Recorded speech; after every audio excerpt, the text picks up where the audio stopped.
Well, you got one left. You got the Bayern game. I mean, we've sort of touched on it already.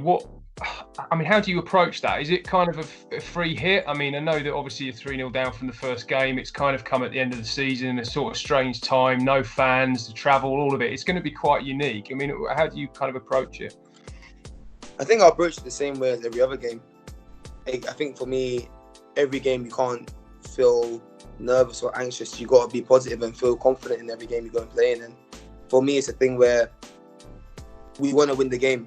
Even if we don't go through, we want to win the game, and we'll try our best to go through. We'll give it our all. But if we don't go through, we want to win the game at least. And every game we play in, we want to win. We want to try our hardest. And as I said, it's a weird time to go to play Bayern in like on a Saturday. Very weird, strange time. So at the end of the day, we've got to stay focused, be positive, and hopefully go out there and get the right result. I mean, in terms of the Premier League particularly, not many people gave you a chance at top four, really, with Edin going and obviously Frank coming in, and the transfer ban and all the things that you had to contend with as a team. Do you sort of feel like you've proved a few people wrong during the course of the campaign? Yeah, definitely. I think that there's a lot of people doubting us, thinking that we wasn't going to get top four, or we wasn't going to be the same when Edin left, or the new manager, or whatever's happening. So I think that we've proved a lot of people wrong. I think that we've come out this season and we've done really well. We've got top four. We've worked really hard. I'm lucky to not get third in the position of the Premier League, and we're in the round 16 of the Champions League. So I think that we've done really well, extremely as a team. We should be proud of ourselves, all of us, and as I said, hopefully go next season even stronger and better. Obviously, the transfer window's open. The club have already made a couple of signings. Timo Werner, Ziyech, Kai Havertz may be coming as well. I mean, it seems to be a very exciting time to be at Chelsea, because you seem to really be building towards something now.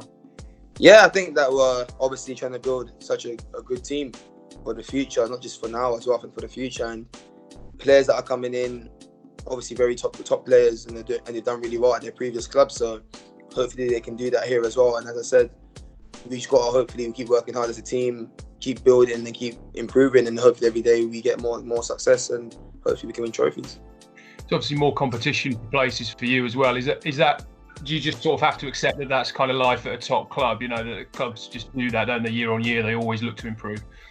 I think that's like every club. I think any club that you go to would have the same thing. I think every team has competition. Every player and every position has a competition. You want to be the player that's starting every game and want to be playing every game. So you got to prove that you should be playing every game.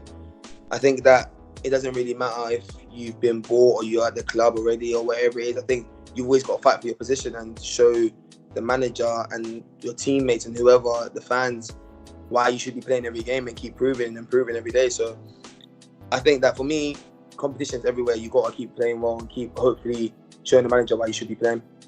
I want to ask you just a bit about lockdown and just about the coronavirus. I know you talked about it before. Obviously, I mean, you were pretty much the first Premier League player, I think, to get it, or certainly it became public knowledge anyway.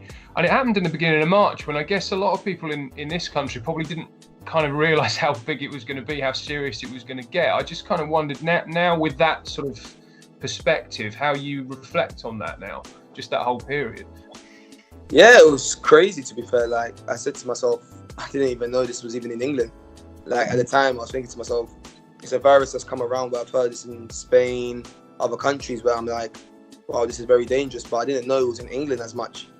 And then when I heard it was coming to England, I was thinking, okay, maybe it's up north, further away from us, where it won't really come around us. And then for me to even have it, I was just so shocked. I was like, wow, are you sure I really have it? Because I wasn't expecting to, you know what I mean? I wasn't expecting to get it. Like, it's a thing where you don't understand how you even got it. So for me, it was just a thing where I reflect on it now and look back at it, and I'm like, wow, that's crazy that I actually had the virus that everyone was talking about and where it's come from. And it's just the thing that, you know, okay, you just got to be careful where certain places you go and certain things you touch, and always making sure that you're washing your hands and staying hygienic, just to make sure that you don't get no viruses or anything like that. So reflecting back at it, just look at it and think, yeah, it was a crazy period.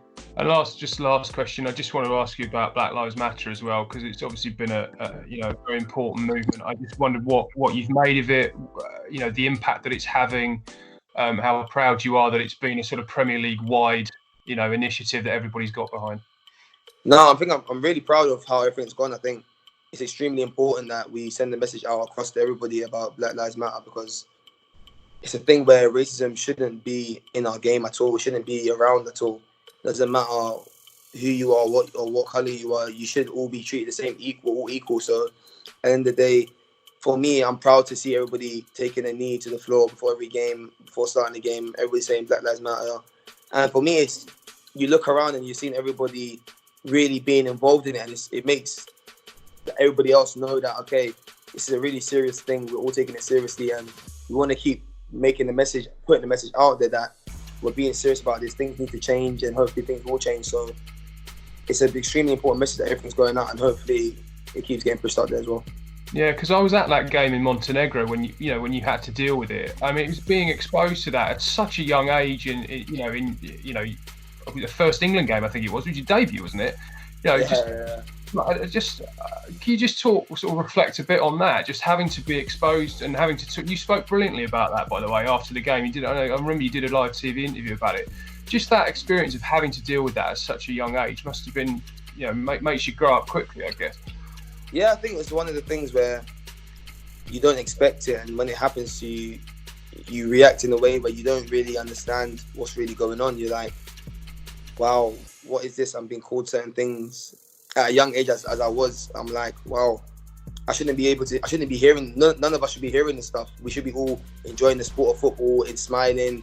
If your team's losing, you shouldn't be calling other players certain things because your team is not winning the game or you're frustrated about how your team is playing. So for me, when I started hearing stuff like that, it really made me think, wow, like, this is not right. You shouldn't be hearing this.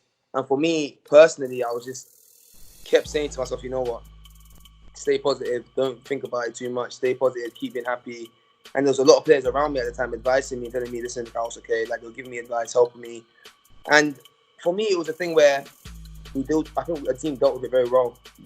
I think we all understood the circumstances of what was happening and what was going on, and we dealt with it really well.